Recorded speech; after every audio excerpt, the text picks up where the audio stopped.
In this box, I have the Phenyx Pro PTX-30 8-channel mixer. This thing's still sealed up. I haven't opened it up yet. I'm going to test this out. That's coming up on ThriftyAV. I love mixing boards. I have a few of them already, but I'm always willing to try out more of them. The folks at Phenyx Pro sent over this PTX-30. This is an 8-channel mixing board, has phantom power and all sorts of other features. Now this is a review sample, but I'm not being paid for this review, and all opinions in this video are my own. Let's take a closer look at this box. A lot of mixers out there that claim to be 8 channels don't have 8 fully functional channels. All 8 of these channels have XLR, they have phantom power, they have their EQ and their sends. This is fully functional 8 channels on the PTX-30. Let's get into this thing. I can smell the newness on this. It is packaged for protection with these foam sides here, so that makes me happy. And even this plastic sleeve has a little bit of bubble on it to keep it safe. Now this is a handsome unit. It is all metal in the front. Yes, the sides are plastic, but that seems to be this rugged plastic. I have no problem with that. Okay, found a couple more things I like about it. It has an AC input with the fuse right there. That means the transformer is inside this unit. You don't have to worry about some wall wart. Also, the main outputs are XLR balanced. There's also 1/4-inch main outs on the front panel, as well as a room out for a separate monitor mix. Now I just plugged this in. Let's power this up for the first time.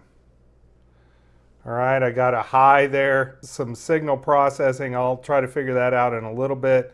Now these bottom lights just indicate that this thing is going. There is no audio feeding through it right now. All of these sliders feel good and smooth.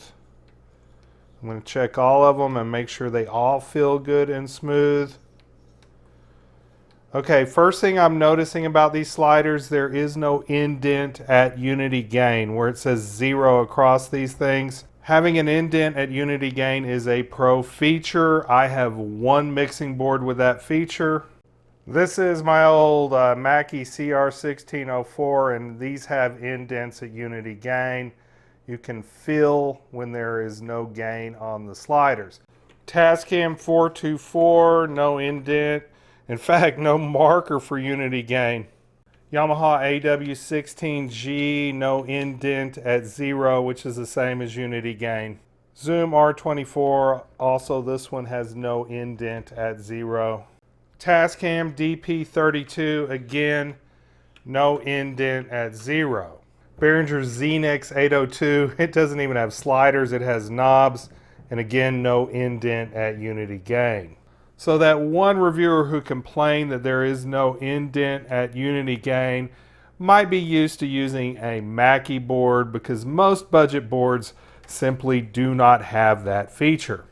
I want to talk about these input jacks. This design is a design that I first saw on my Zoom R24 here.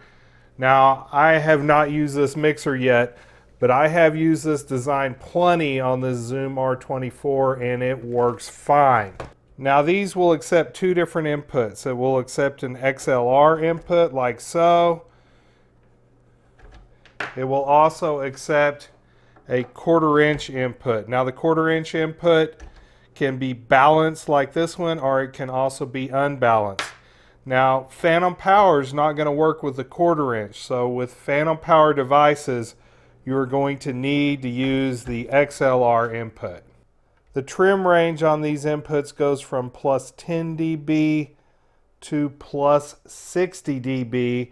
That is plenty of gain for pretty much every microphone. For line level stuff, of course, you're going to want to keep the trim a lot lower.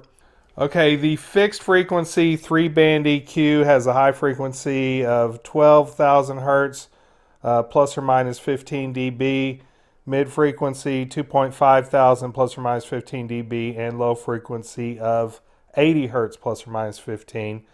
When you're sending a channel through the effects processor, you might want to send a little bit of signal, or you might want to send a lot of signal. So that's what this knob does. And here is the balance. And yes, there is a little divot in the middle, so I can tell when it is centered up on the balance. There's a little light here to tell me if my signal's too hot and I am clipping. There are 99 built-in effects. I'll explore some of them in this video, certainly not all of them. You can also use a Bluetooth device when you're not using the USB, and the audio on Bluetooth is controlled with this slider right here. And like any good mixer, it has a headphone out to monitor your signal. The phantom power switch is in the upper right corner. When you turn the phantom power on, you get this plus 48 volts here, and that is the proper voltage for phantom power. Okay, I've changed things up a little bit. I'm no longer wearing my lavalier microphone hooked up to my camera. I'm speaking into an MXL 550 large diaphragm microphone that's hooked up to the PTX-30, which is in turn hooked up through balanced inputs into the line level on my camera over there. Now, I'm not really doing anything to my voice right now. This is just what this microphone sounds like with the EQ flat. Gain is pretty much set optimally, and then I'm outputting into my camera. Let's add some effect. And I believe this is effect number 0, and there are 99 of them. And this sounds like a hall reverb. Of course, I could go through and find various echoes and other effects, but I wanted to show you that you can add some reverb, add a little live sounding echo and stuff to your voice if you want to add some effects. I also have a Naviscauto CD player going over here. This is something that I'll be reviewing shortly on ThriftyAV. I'm going to add a little bit of music to this. Okay, so I have this set pretty low to try to avoid any copyright issues with this music. I've never had the issue with Bakerton Group, but you never know. This is clean on the audio, just left and right, a line level, running into channels 7 and 8. Now, I have phantom power going with the microphone, but because I'm using 1/4 inch for the CD player, it's not gonna blow anything up because this is XLR, that's 1/4 inch. So I'm able to add music to my voice and add reverb to my voice, and this is pretty fun. I'm really enjoying the PTX-30 so far. I've switched to a lavalier mic, but I still have it running through channel 1 in the PTX-30, and this is the effects. So this is bringing in the reverb. Right now it's set to effects 0. To change effects, you turn this knob, and then the effect will take place when you hit the knob. So this is a different reverb. Let's go up a little ways. Let's try 27. And 27 is a tighter reverb. Let's see what 45 is. Check. This is a very sharp, like a small room. Let's try 56. 56 is an echo. That's kind of cool. All right, I'm going to turn off the effect now by just sliding the effects down. Now I want to talk about EQ settings for my voice. Let's boost the high frequencies, and I almost sound pretty shrill when I have the high frequencies all the way up, so I'm going to back that off.